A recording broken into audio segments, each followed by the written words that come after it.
आए हुए हैं यहाँ साथी लोग जो पीछे देख रहे हैं शायद, तो मैं कोई बात, तो कुछ लोग जो यहाँ हैं मैं दोनों बातें एक साथ रखूंगा। और मामला ये कहा जाता है कि अगर मान लो मैंने चोरी करी, तो इसका जिम्मेदार मैं हूँ। मैं तो शादीशुदा हूँ या मेरी बीवी जिम्मेदार है? कौन जिम्मेदार है? मैं ही जिम्मेदार हूँ ना। अगर मान लीजिए मेरी वाइफ जिम्मेदार नहीं है,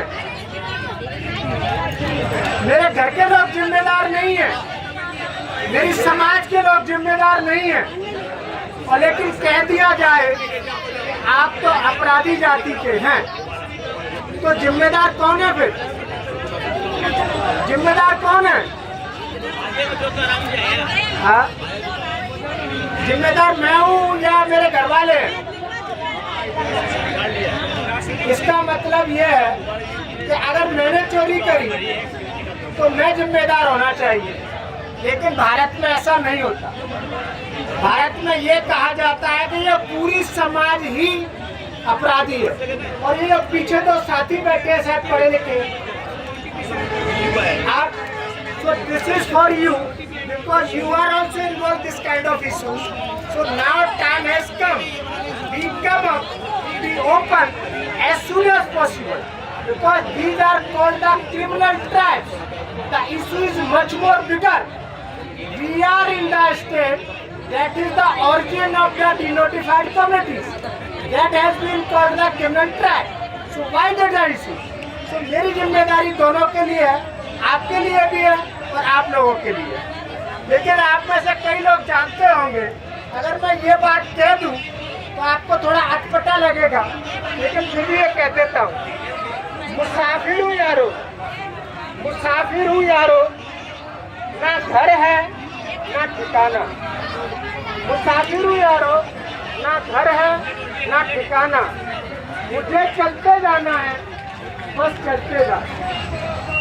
एक राह रुक गई तो दूसरी ओर मुड़ गई, और मैं मुड़ा तो साथ में राह मुड़ गई। यही साथ हमारी स्थिति है, लेकिन हमारे पास ना कोई घर है, ना कोई ठिकाना है, ना कोई हम रह सकते हैं, ना खा सकते, ना बैठ सकते हैं। और आगे फिर मैं ये भी कह दूं कि दिन ने हाथ थाम कर यहाँ बिठा लिया और रात ने इशारे से वहाँ मिला लिया।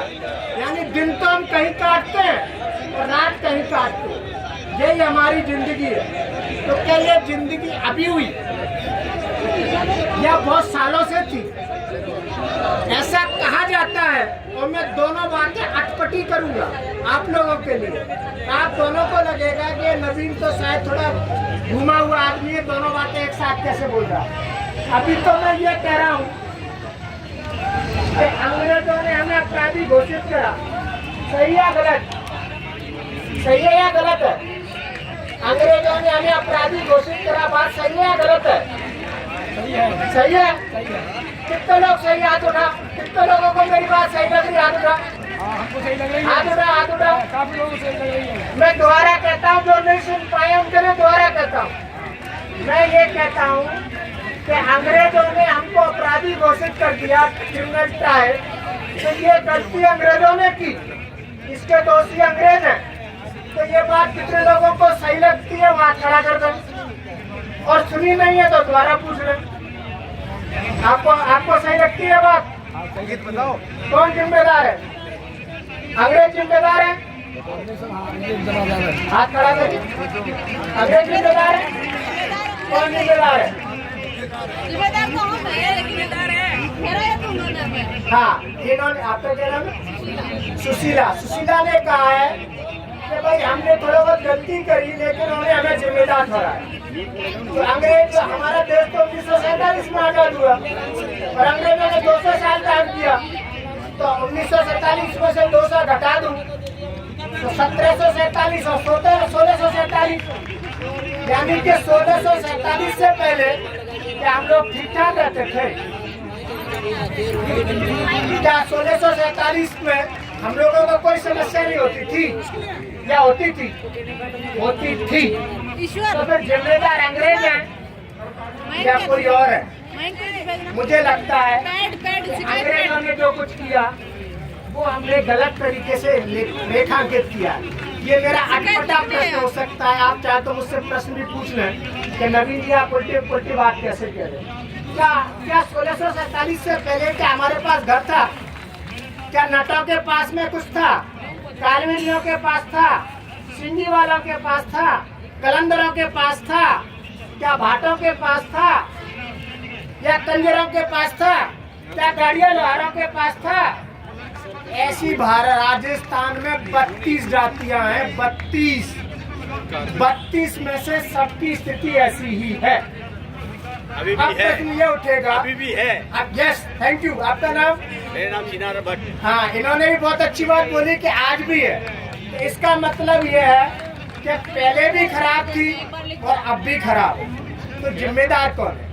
तो मैं 2 जिलों में बहुत लंबे समय तक काम किया।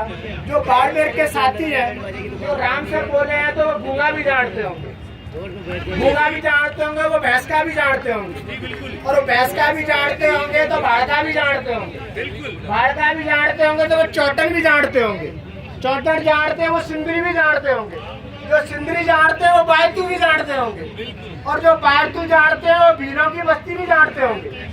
इनमें वही स्थिति थी जो मैं कह रहा हूँ, यानी मैं जो आकलन कर रहा हूँ ये पूरी तरीके से हवाई नहीं है। पूरी तरीके से मैंने कम से कम 15 साल इनके साथ घूमता रहा। ये तो मैंने एक समाज की बात करी जिनको हम हिंदू बोलते हैं। अब मैं तुम्हें दूसरे समाज पर ले जाऊंगा और जहाँ आप कहेंगे कि डॉक्टर नारायण तो उल्टा बोल रहा है, जिनको मुसलमान बोलते हैं, मुसलमानों का भी बताता हूँ। जो पहले बालू में कहते थे, भरतपुर में रहते थे, नगर में रहते थे, उनकी हालत खराब। उसी जगह पे वो टोंक में आ गए तो वो कलंदर है, उनको बोलते हैं कलंदर। उन्हीं को बोलते हैं मिरासी। मिरासी का मतलब जानते हो आप में से कई समाज के लोगों ने मिरासी शब्द सुना होगा, मतलब नहीं जानते होंगे। मिरासी का मतलब जानते हो? शायद नहीं जानते। कंजर का मतलब जानते हो? नहीं जानते। और आप में से कई लोगों को मैं जातियों के नाम इसलिए ले रहा हूँ, मेरा मानना है जिससे कि आपको आवाज धीरे से आराम से पहुँच जाए। आप में से कितने लोग जानते हैं कि बंजारा हिंदू होते हैं? आपको पता है बंजारा मुसलमान भी होते हैं? आपको पता है क्या बंजारा राजस्थान में भी मुसलमान है? आप में से नहीं पता है। क्या ओड़ हिंदू होते हैं? क्या ओड़ मुसलमान भी होते हैं? होते हैं। एक और समुदाय जिसको मसेत कहते हैं, मसेत आप जानते हैं कौन होते हैं? और यही रहते हैं और आपके बगल में ही रहते हैं। जहाँ आप बैठे, मैं जहाँ खड़ा हूँ उसके बगल में रहते हैं। आप चले जाइए सांगर है, पूरा मसेतों का गांव, पूरा मसेतों की बस्ती है। मैं खूब घूमता रहा और आपको सुन के बड़ा ताज्जुब होगा। मैं उनसे पूछा कि टावरा का ही नाम है? क्या टम्पू नाम है? मैंने कि टम्पू क्या? बीच में टावरा का कई नाम है? क्या दुकान नाम है? उनकी दुकान। मैं कहा इसलिए छोरी का कई नाम है? छोटी का नाम कारखाना। तो मैं बहुत अटपटा लगता था, यार ऐसे कैसे हो सकता है? बच्चों के नाम टेम्पो हो सकते हैं, कारखाना हो सकते हैं, दुकान हो सकती है, मोटरसाइकिल हो सकती है, ऐसा नाम क्यों रखते हैं? तो मैं उनसे पूछा कि भाई ये नाम कहाँ से आया, आप कहाँ से लेके आए? तो उन्होंने बहुत जो बात बोली वो बहुत गहरी बात है, आप ध्यान से सुन ले। उन्होंने बोला कि साहब हम तो पढ़े लिखे नहीं है, तो हम लोग जब जाते तो सारे लोग टेम्पू टेम्पू बोलते थे। हमको लगता था बड़ा अच्छा नाम होगा, इसलिए अपने बच्चे का नाम टेम्पू। जो पहले मोटरसाइकिल पे घूमते हैं तो हमने लगा बहुत अच्छा नाम होगा, तो हमने बच्चे का नाम मोटरसाइकिल रख दिया। ये स्थिति आज भी है, जयपुर में है, राजधानी में है। इसका जिम्मेदार कौन? क्या इसका जिम्मेदार अंग्रेज है? शायद अंग्रेजों ने, जो कि गलत कहा जाता है, जो academic people they are, I think some are sitting behind me, they should also listen me properly, because someone are from the development sector, someone are from the social science background, they can understand easily. The situation is much worse because it is not existing in India. 1200 शताब्दी में राजस्थान से ये लोग चले गए। जो आज की तारीख में यहाँ से बाड़मेर से निकले, बाड़मेर से निकले अफगानिस्तान, अफगानिस्तान से निकले टर्की, टर्की से निकले जहाँ जो युद्ध हो रहा है यूक्रेन, यूक्रेन से थोड़ा आगे निकले पोलैंड, पोलैंड से और आगे निकले रोमानिया, रोमानिया से और आगे निकले हंगरी, और आगे निकलते निकलते ये बार्सिलोना तक पहुंच गए, स्पेन तक। They are still living there. Their situation is much worse than they have been called Romas, Gypsy. Their situation is much worse. Their situation still in India is also much worse. Who is the responsible person? We are the responsible person. It is my responsibility. It is your responsibility to come up, to forward, to say something in the academic institution. If someone from that is, someone from the JNU, someone from the Delhi University, someone from the Central University of Rajasthan, someone from the Rajasthan University, someone from the other university, they must come forward because it has not been recognized yet. But UNDHR में ये बात हो चुकी है. I have spoken the Boston University 5-6 months ago. I raised the issues the same. I also raised the same issue in the Durham University. I also raised the same issue in the Central University of Europe. Now the time has come. अभी मैं जो ये कहने की कोशिश इसलिए कर रहा हूँ कि मुझे आपसे अभी उम्मीद है. मैंने उम्मीद नहीं खोई. मैं अच्छे से जानता हूँ कि मैं जो कुछ कह रहा हूँ कोई सुनेगा नहीं.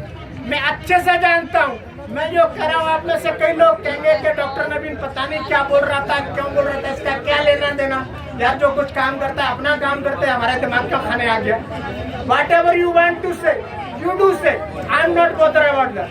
But you are the academician, you are the bigger intellectual, you are the person that can think something in context of democracy, in context of liberty, in context of equality. It is our responsibility. So now I am coming forward. When I have written the same thing, Hindi भी बोलता हूँ, कुछ अंग्रेजी वाले हिंदी वाले, दिक्कत ही कोई नहीं. गणेश साहब मैं तो ही रहा बोला, थाई राजस्थानी बोल दूँ, थाई राजस्थानी बोल दूँ, थे बोला भाई बोल दूँ, हमारा दिक्कत ही कोई नहीं. दिक्कत ही कहो मैं थारी भाषा भी बोल रहा हूँ, दिक्कत ही कोई नहीं. हमारे दिक्कत ही घबराहट मत ही. अरे राजस्थानी बोल दूँ आपको तो मैं आपकी भरतपुरी बोल दूँ, कमोड़ा कहाँ जा रहे थे यार, घबराने की बात नहीं, सारी भाषा बोल दूँगा. मेरी जिम्मेदारी ये है कि यहाँ जितने तरह के लोग बैठे हैं मुझे उन तक अपनी बात रखनी है. इसलिए I am using the different language simultaneously. So I can use the Hindi, I can use some other, so nothing to worry. तो मैं अब इसके आधार पर मैं वापस आता हूँ. अगर मुझसे ये पूछा जाए राजस्थान में जनसंख्या कितनी है, तो राजस्थान में 6 करोड़ जनसंख्या है. इनकी जनसंख्या कितनी है कि 10%. तो 6 करोड़ में से 10% कितनी हुई? 60 लाख. 60 लाख में क्या राजस्थान के पास आंकड़ों की जनसंख्या 2011 की है कितनी, आपको सुनना पड़ेगा. सुन के आप चौंक जाएंगे. आप मुझे कह रहे हैं मात्र 80,000 है जो राजस्थान की सरकार बताती है कि हमने इनकी जनसंख्या गिरी 80,000. 60 लाख में से 80,000 गिरी तो कितने छूट गए? 79 क्या बोलते हैं, लगभग 88 लाख लोग अभी भी, एक कम 80 लाख लोग आज भी छूटे हुए पड़े.